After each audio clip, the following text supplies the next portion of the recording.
evening, and thank you, Josie, for your very kind introduction.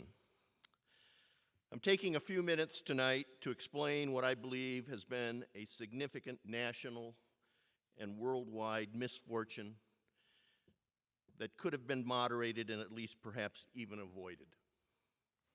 And I'm not talking about the controversy over the PMS choice of radiant okra.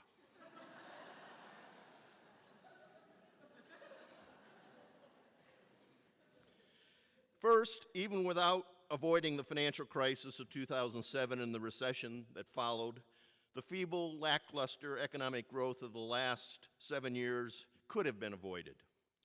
We didn't have to experience this period of diminutive economic opportunity for our graduates, stagnating wages and income that Professor Watkins focused on, and the fact that the skills of many of these workers have atrophied and they may never again find meaningful work, many of whom have left the workplace and are no longer officially unemployed, only to become dependents on the system because they gave up hope. Second, for all the slams that are thrown at the role of government, the last 7 years has been a time when we needed the spending power of government the most since the Great Depression. And unfortunately, because our political system has been over-influenced by fallacies, ignorance, and demagoguery, we have been paralyzed into intransigence and inaction. Third, we are at a very unique point of economic history. We are facing, perhaps for only the second time in the last 100 years, a time where deflation, not inflation, is the greatest threat to opportunity and prosperity. The story I tell tonight, filled with fallacy, paradox, and traps, began with the 2007 global financial crisis and the economic meltdown that followed. What exactly happened and what caused the crisis could occupy an entire semester while examining what was the worst financial meltdown and economic contraction since the Great Depression. But now we are all too familiar with terms such as subprime lending, the housing bubble, easy credit, weak and fraudulent underwriting practices, predatory lending, deregulation, excessive debt burdens and over-leveraging, newly developed complex financial instruments, incorrect pricing of risk, the boom and collapse of the shadow banking system, and systemic crisis. In short, the U.S. Financial Crisis Inquiry Commission reported in 2011, the crisis was avoidable and was caused by widespread failure in financial regulation, including the Federal Reserve's failure to stem the tide of toxic mortgages, dramatic breakdowns in corporate governance, including too many financial firms acting recklessly and taking on too much risk, an explosive mix of excessive borrowing and risk by households, and Wall Street that put the financial system on a collision course with crisis. Key policymakers also ill-prepared for the crisis, lacking a full understanding of the financial system they oversaw, and systemic breaches in accountability and ethics at all levels. In other words, this combination of insufficient regulatory oversight, greed, and ethical malfeasance in the financial sector, ignorance and irrational expectations on the part of households led the economy to become over-leveraged, and the bubble in asset prices turned out to be unsustainable. Briefly highlighting the carnage, the immediate outcome was a major decline in asset valuations, especially housing, decreased capacity utilization, a major spike in unemployment, and a tumbling stock market. The recession officially ended in July 2009, but 5 years later, there still seems to be predominant sentiment of malaise.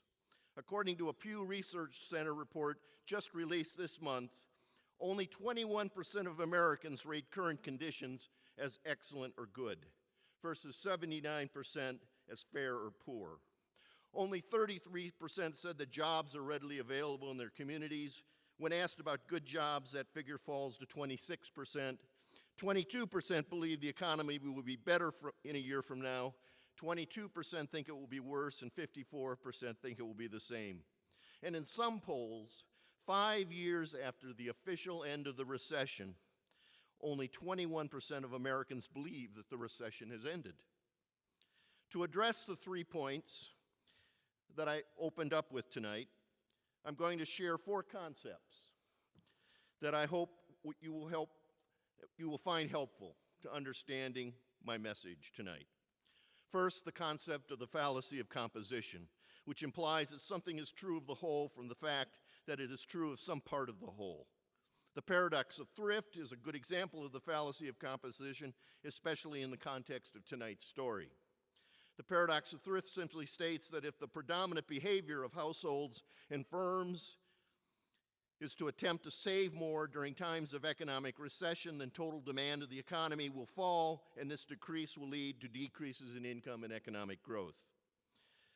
When a broader economy experiences this fallacy of composition, the behaviors that seem right for one person or one company leads to an undesirable outcome when engaged in by all people or companies. This concept has significant explanatory power as it relates to the Great Depression, Japan's lost decade, and the Great Recession of recent years. Let's note that in the domestic economy, households, companies, and government either enhance or retard economic growth through their various expenditure, savings, or taxing behaviors. Consumption by households, investment by firms, and government outlays are all expenditures that increase demand and promote economic growth. Why? Because they are injecting expenditure into the system that produces income. Savings by household, while providing a needed funded resource for company investment, retained earnings and holdings of cash by firms, and tax revenues collected by government all decrease demand and inhibit economic growth. Why? Because they are leaking or reducing expenditure from the system, and reduced expenditure lowers income. What have we experienced over the past several years since the financial crisis? A predominance of the income-reducing behaviors from the private sector, along with political constraints imposed on the growth of public expenditures. Taking a look at some of the data, taking a look at some of the data at the household level, this first figure shows the year-over-year change in household debt outstanding. And as you can see, basically as we entered into this financial crisis and into the Great Recession, what this year-over-year change has been in terms of households liquidating their debt. The next figure shows household debt to GDP. And both of these figures show a significant deleveraging or reduction in household debt. This shows households significantly shifting from consumption to savings and debt reduction. This is the deleveraging response of households to what we later will call a balance sheet recession. And again, as you can look from looking at the start of the recession and the financial crisis, all the way up until the current period, you can see how this proportion has been declining. In the case of firms, we have seen many reports noting their buildup of cash. This next figure shows and as you can see, basically all these headlines are demonstrating or showing basically how cash has been accumulated on the part of the firm sector. The next figure basically shows the actual versus expected growth path of investment by U.S. companies. Note the significant dip in U.S. investment beginning in 2007, 2008. Finally, this next exhibit shows changes in small and large company demand for funds. Again, note the dip occurring in 2008, 2009. This behavior by households and firms is a rational response to their excessive indebtedness and their desire to adjust their balance sheets by reducing expenditures and lowering their debt. However, it is a fallacy of composition as efforts to improve their economic status is at the same time damaging to the health of the overall macroeconomy. This leads to our second concept, the concept of a balance sheet recession, first proposed by a Japanese economist named Richard Koo, whose work focused on better understanding deflation in Japan and what became known as Japan's lost decade. A balance sheet recession is a contraction that occurs when high levels of private sector debt cause individuals and companies to collectively focus on saving and paying down debt, lowering their spending and investing, and causing growth of income to decline. Typically caused by some kind of financial crisis, like a housing bubble, this kind of recession lead to a situation where liabilities exceed assets. For firms, this shifts their priorities from maximizing profits to eliminating debt. They reduce investment, lay off workers, resulting in higher unemployment and lower income levels than we typically see in a more traditional type recession. Households also reduce their expenditure and generally do so at greater levels in a balance sheet versus traditional recession.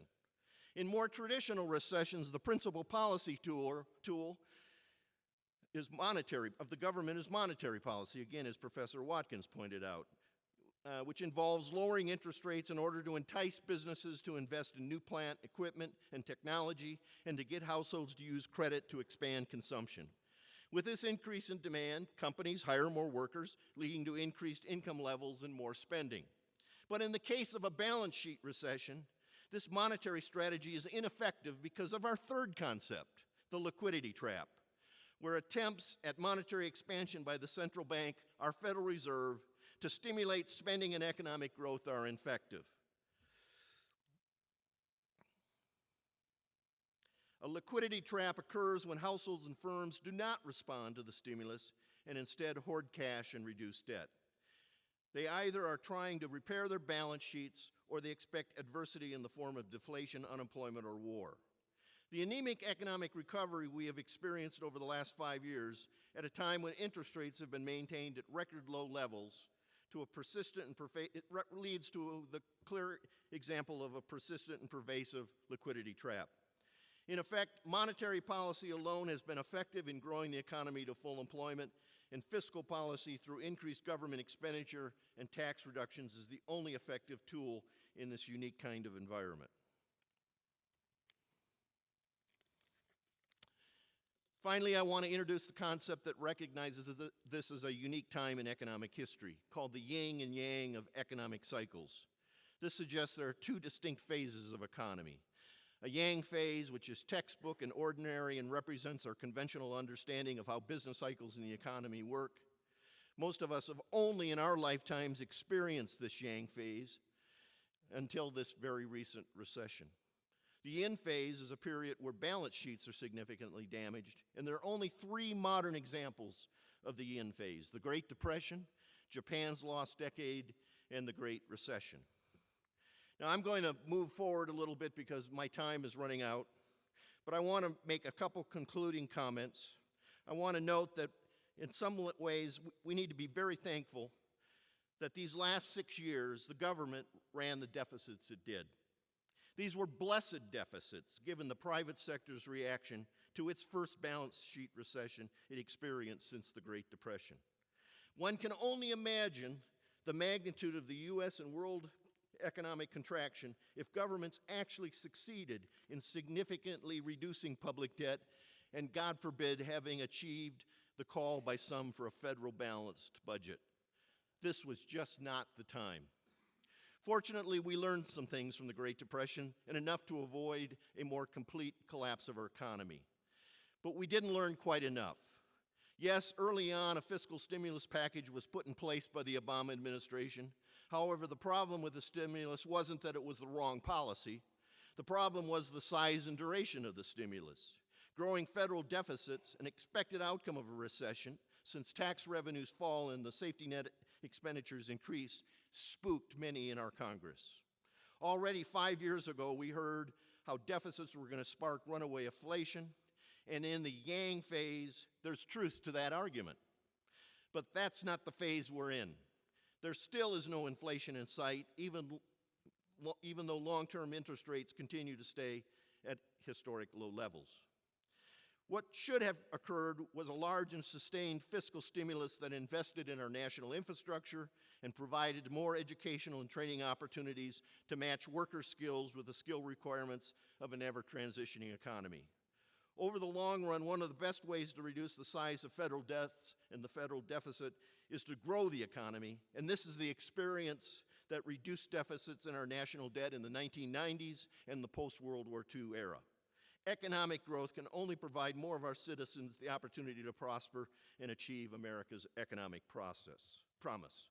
Earlier tonight, Professor Watkins pointed out that the benefits of monetary policy in this yin phase have been grossly skewed to the very wealthy. And outside of the income distribution effects, monetary policy has contributed very little to our expansion and turnaround of the economy. Finally, do not diminish the threat of deflation until we're absolutely sure that we've transitioned out of this yin phase. While deflation theoretically puts creditors in a superior position relative to borrowers, in a deflationary world, no one actually wins. It's another fallacy of composition. Because in a world of deflation, the conflict between borrowers and creditors, workers and capitalists becomes irrelevant. The true enemy is deflation itself. Long ago, capitalism was crowned the systemic queen or king in conquering the age-old human challenge of scarcity and the pursuit of opportunity. The 20th century provided excellent examples of the triumph of capitalism. During the late 19th and 20th centuries, the United States became the greatest country on earth in providing prosperity and the opportunity for upward mobility. But at a time when inequality in this country has reached levels not seen since the Great Depression, let us not jeopardize this position by enabling greed, ignorance, and demagoguery to lead us into mediocrity. Thank you.